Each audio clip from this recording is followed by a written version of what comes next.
I'm New York attorney Craig Delsack, and this is part 2 of my term sheet checklist. If you have not already done so, I recommend viewing part 1 before continuing with this video. As we discussed in part 1, there are numerous elements to consider when creating the term sheet. Let's take a look at some of the other challenges. Transfer issues.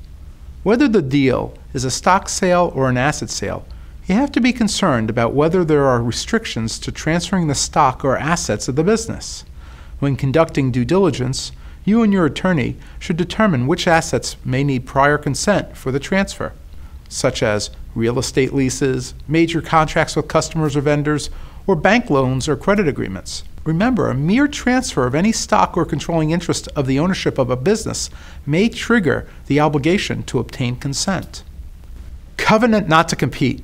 Generally, how successful the target business was in the past was a result of good management and human capital. So you might want to consider keeping certain key employees on and have them enter into an employment agreement or consulting agreement. Of course, if you have the expertise to run the business from day one, then you may want to buy the right of having prior management, key employees, and business owners from competing with your newly purchased business. You will need a non-compete agreement to prevent the sellers from immediately soliciting their old customers or competing with you. Under New York law, covenants not to compete are valid as long as they are reasonable in duration and scope. Non-binding nature of the term sheet. As I discussed on my blog, you should consider having a non-binding term sheet. In other words, are there contingencies when you can walk away from the deal without liability?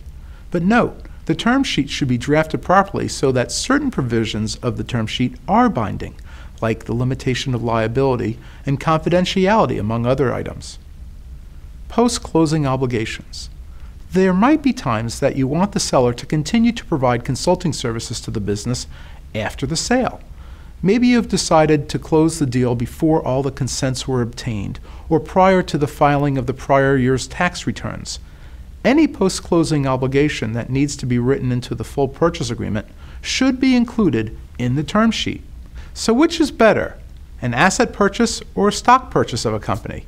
From first impressions, you might think an asset purchase is more advantageous. Generally, buyers prefer an asset purchase for reasons of tax deductibility and cherry-picking the favorite assets.